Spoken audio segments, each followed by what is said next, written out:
Hey Pisces, Sun, Moon, Rising, and Venus. This is Donna from Tarot Tarot. We're going to talk about what is going to happen for you during this Venus retrograde. And Venus is the planet of love and money. And when it retrogrades, it appears from our vantage point on Earth that it's moving backwards. So from where it is in respect to the Sun versus where we are with respect to the Sun, it looks from our vantage point as if in its trajectory, as if it's going backwards. And it does actually change the way the energy affects us. Anything having to do with love or money, and even our day-to-day, how we, if we feel good or not. Because some days you feel like, mud on a stick or so, I don't know. But long story short, Venus is going to retrograde. The actual retrograde starts December the 19th. There's technically 3 parts to a retrograde. There's a pre-retro shadow, the actual retrograde, and then a post-retro shadow. If we were talking about Mercury, the planet of communication and transportation, a lot of times when it retrogrades, there's a lot of vehicles break down, cell phones and computers and stuff break down, or there's accidents with your vehicle or your phone or something. But here's the thing. During the pre-retro shadow, which actually happens right before the actual retrograde, it starts to kick in. The day that that planet, whether it's Mercury or Venus, enters its pre-retro shadow, if you are aware, you can actually look around you and see that it actually acts up. So, with that said, it's going to retrograde with the planet Pluto, the planet of power, obsession, death, debt, taxes. Taxes was an 8th house thing. And I was going to say part of shared resources. That's actually an 8th house thing. Pluto is associated with the 8th house in a person's chart. But Pluto is the planet having to do with corruption, obsession, death, power. Like when you think of like mafia or something like that, you think of Pluto. Power and corruption and all that.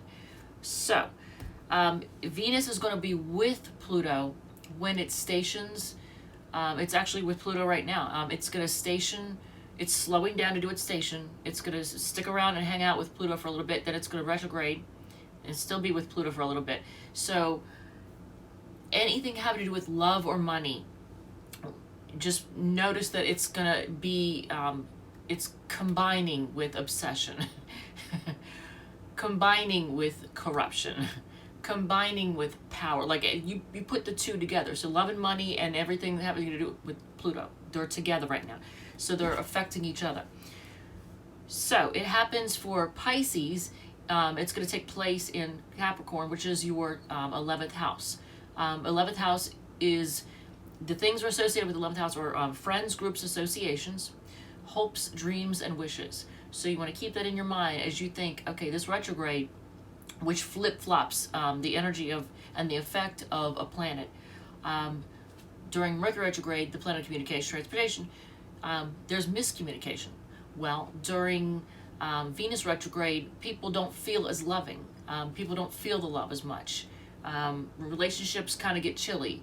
If you throw a party during Venus retrograde, you'll notice it's not really well attended. And the people that do attend aren't really having fun. They don't even dress up in really bright colors. Like, it's not good. But the great thing about Venus retro is every 18 months when it goes retrograde, it's a time for people to get, like a reality check when it comes to their relationships and their money, how they handle their money, how they act in relationships, who they choose as a partner. All of that is a reality check that you get every 18 months. Now, if you know it's coming, you can already start your reality check. You can already start, looking over and assessing how you, handle money, how you earn it, how you save it, how you spend it, how you invest it. With relationships, how do you act in a partnership? Who do you choose? How do you deal with them? What do you draw to you?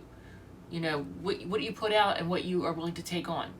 So this reality check happens every 18 months, and it's actually similar to a reality check you get when the planet Saturn, which has to do with limitation, restriction, discipline, hard work, and depression, when it squares, opposes, or conjuncts, which is like meaning together with your Venus. So every 7 years, you get a serious reality check that goes on for like anywhere from weeks to months, depending on whether or not Saturn has a retrograde cycle happening when it's affecting your Venus, your love and money. So every 18 months you get a reality check, and then every 7 years you get a really big reality check. All right, so let's look at how Pisces is going to be affected. So we're going to do tarot, but I just wanted to throw this all out there. Jupiter, by the way, the planet that traditionally ruled Pisces, and I still consider it the ruler. I consider Neptune, which is supposed to be the modern ruler of Pisces, but I consider it a co-ruler, kind of like an advisor. To me, the outer planets, which is Uranus, Neptune, and Pluto, I consider them advisors. I don't consider them modern rulers. I consider them advisors to the original rulers of the signs. So I still consider Jupiter ruling Pisces and Sagittarius. But Neptune is kind of like a advisor to Jupiter as it rules Pisces, if that makes any sense. So Jupiter, the planet of luck and expansion, which is associated with and rules Sag and Pisces, is going to be moving out of Aquarius into Pisces coming up at the end of the year. So that means you're going to have, basically for the next 12 months, once it does, you're going to have two things happen to you. You're going to be more optimistic during that 12 months, but you're also going to battle weight issues. If you already battle weight issues, you might just want to plan your diet now. I'm just telling you. So this happens especially if you're Pisces rising. But even if you're a Pisces sun, as it gets closer to your sun, you're going to notice as Jupiter comes to your sun, it makes you optimistic but also chunky. I mean, how else do I say that? So, and I wanted to talk, I made a note because I didn't want to forget about this. Okay, so this is a chart for anybody who's never seen an astrology chart. This is just a hand-drawn one I did. And I used a dry erase marker to do put the glyphs on here because I wanted to tell you about this. Now, this is actually, for anybody who's Pisces rising, this is what their chart's going to look like at the end of the year going into 2022, which I'm going to do a series on what you can expect in 2022, but I'm going to do the Venus retrograde first. So, notice how everything seems to be on this left side of the chart. See how everything's on the left side of the chart? People who are born, now these are transits right now, what's going on, but people who are born with everything on the left side of the chart are more self-focused. They're more concerned about their own needs and their own wants as opposed to other people. They're more of the takers in the world. People who have the majority of their stuff they're born with the majority of the stuff on the right side are the givers. They're more giving and more selfless. The people who are born with the majority of their planets at the top half are more outgoing, even if they are a Cancer, an Aquarius, or a Virgo, or any sign that's usually known for being more quiet and subdued, more homebody type. If you have if you have an emphasis of those signs, but yet the majority of your planets, for whatever reason, are at the top of your chart, you're going to be more outgoing and attention-seeking in the public eye. And you're going to feel more comfortable in the public eye. If you are, let's say that you're, typically somebody who's outgoing, like a Leo.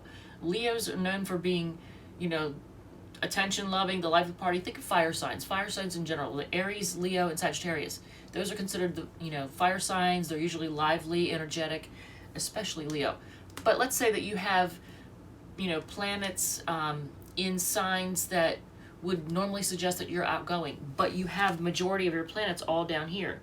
So that would make somebody who has, for example, Leo, Sun, Moon, Rising, and Venus, well, not Rising, but Leo, Sun, Moon, Venus, Mercury, Mars, all that in Leo. Let's say they had everything in Leo except for the rising sign, but it was all down here at the bottom. You would think that would be a really super outgoing person, but no, because the majority of their stuff is down here, that would make them the other side of Leo, which is the creative Leo, the loving Leo, the protective Leo, not the attention-seeking, gotta be in the spotlight, wants all their eyes, everybody's eyes on them. That's the more top half of the chart, Leo. So there's that. For anybody who's learning astrology, now you've just learned something that's really cool about that. So with that said, I want to focus on how this retrograde is going to affect you. Now, we already know it's going to be in your 11th house of friends, groups, associations, hopes, dreams, wishes, all that. I'm thinking it's probably going to have something to do with your dreams. You probably have a dream, and, well, let's just see before I speak on this, because we're going to do tarot. So let's do, I want to do light seers, I think. I use light seers for, who did I do? I think I did the Aries one with light seers, so we'll do that for you too. Although, the deck that speaks more of a Pisces is this one. You know, yeah. Well, let's do both. Fuck it. Maybe I'm supposed to do both. Alright, so I just gave you all an astrology lesson to start off with, huh? So this is, oh, and for anybody who cares, this is the Light Seers deck. It's an awesome deck. I love the imagery. And this is the Good Tarot, which I initially thought was going to be a boring deck. And once I found it at TJ Maxx, of all places, for half price, I bought it and thought, well, I'll give it a try. I freaking love it. It's beautiful. It's by Colette Baron Reed, this one. And the imagery is just gorgeous. So let's see. Let's start off with, which one? Well, let's shuffle. Well, let's just see.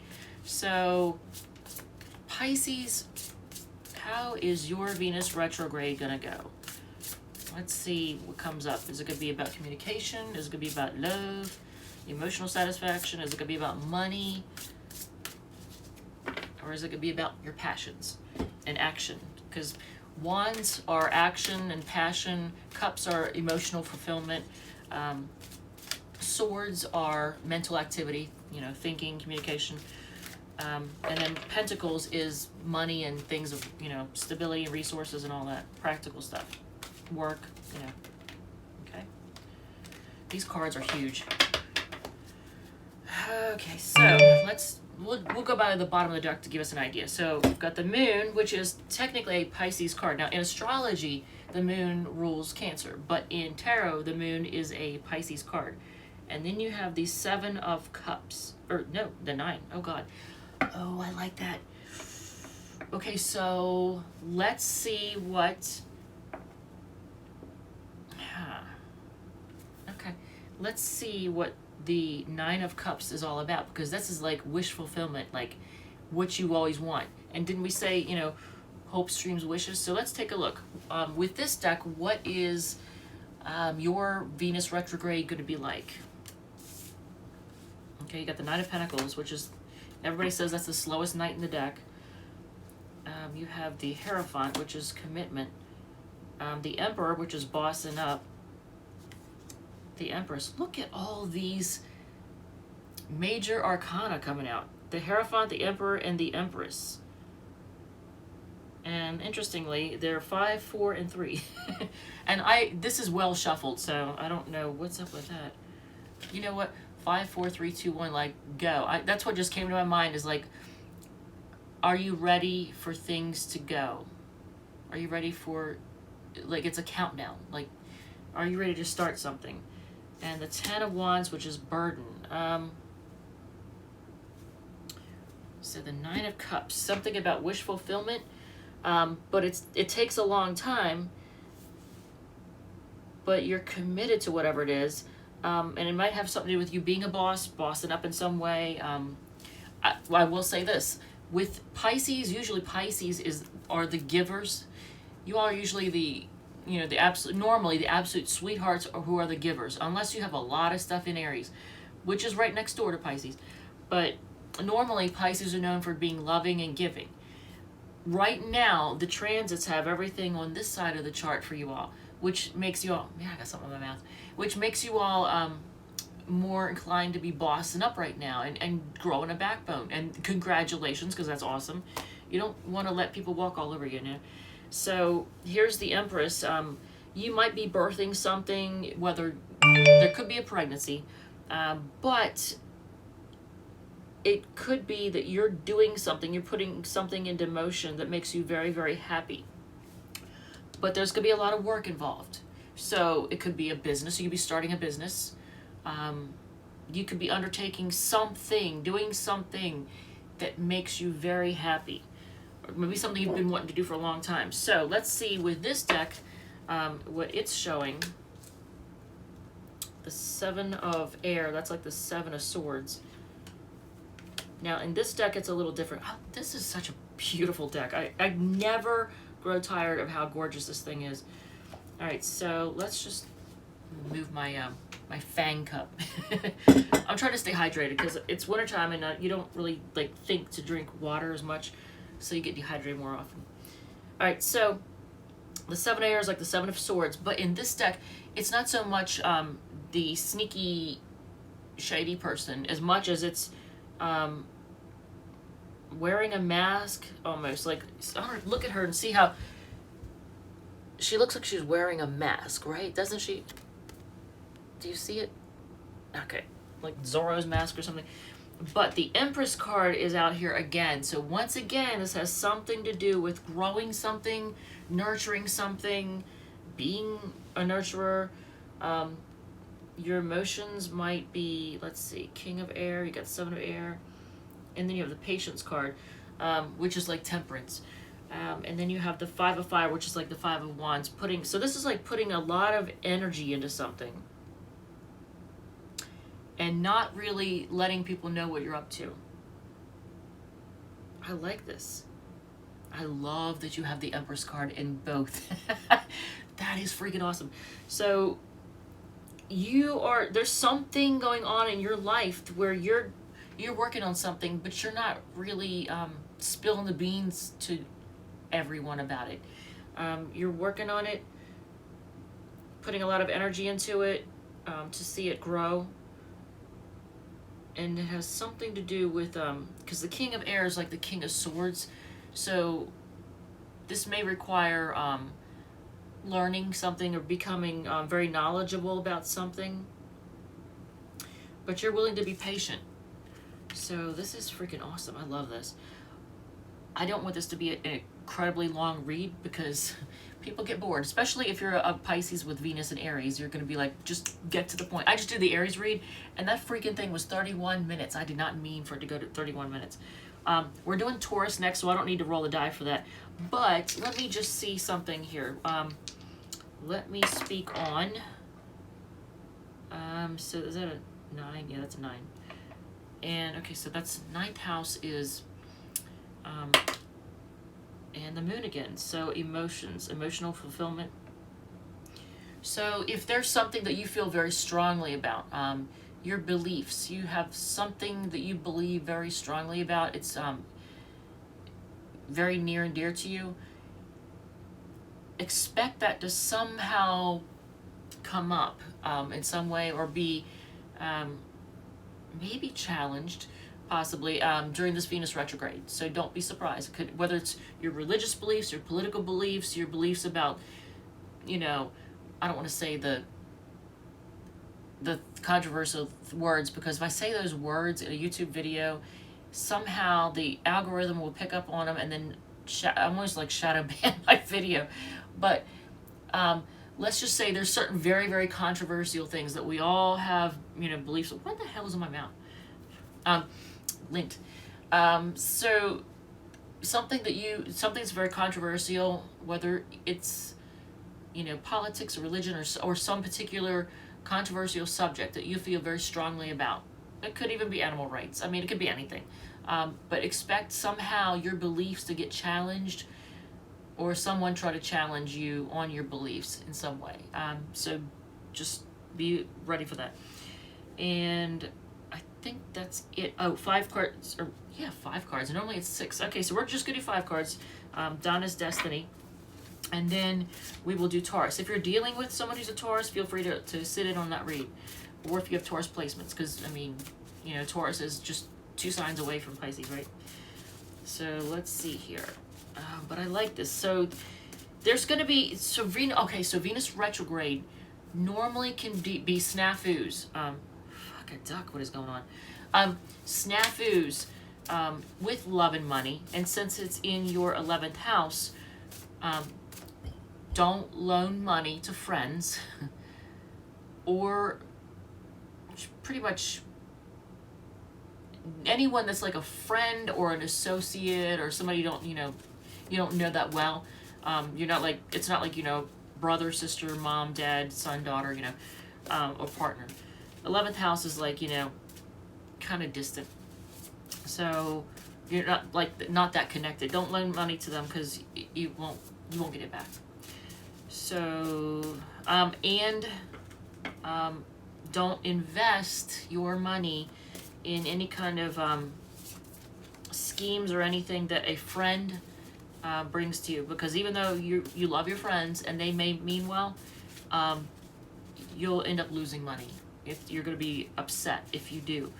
Don't buy anything from a friend during this Venus retrograde. So if they sell cars and you need a car, if you buy it from your friend right now during this Venus retrograde, you're going to end up paying more for the item than for the vehicle than it's worth.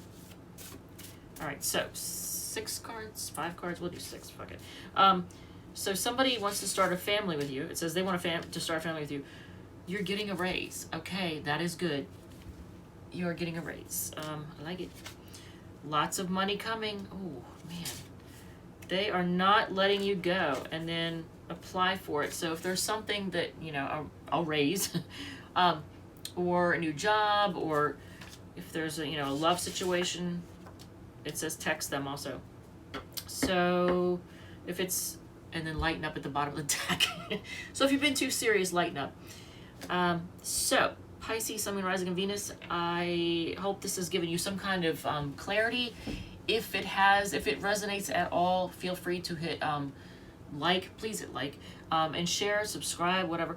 Also, if there is a person that you came here to hear about, because y'all know me, I can't resist doing that, right? So, because this wasn't really a lover reading, but I always have to do that. I gotta do a love read. All right. Hopefully you didn't see my giant backside. All right, so the person on your mind that you came here to hear about. Let's see. How do they feel about Pisces, Sun, Moon, Rising, and Venus? Feel a burden? Feels burdensome? But do they think that you're a playboy, playgirl? What are their intentions with you? To fight? What? What are they actually going to do with you? They're going to wait and see. Damn, that's annoying, isn't it? They're going to wait and see. They're going to play the waiting game and see how things go. See if you reach out. And they're going to try to... So if you text them, if you reach out to them, then they're going to try to make things right. But they're still going to be cautious. So, did y'all have a fight? Yeah, there's a lot of wands here too. So there's a lot of passion between you and whoever this is, because wands, 1 pentacle. So out of 6 cards, 5 are wands. So yeah, there's a lot of passion and maybe some fight. When there's a lot of passion involved in a partnership, there's also more likely to be fighting, because the more passion it is, the more fighting there is, right? Yeah.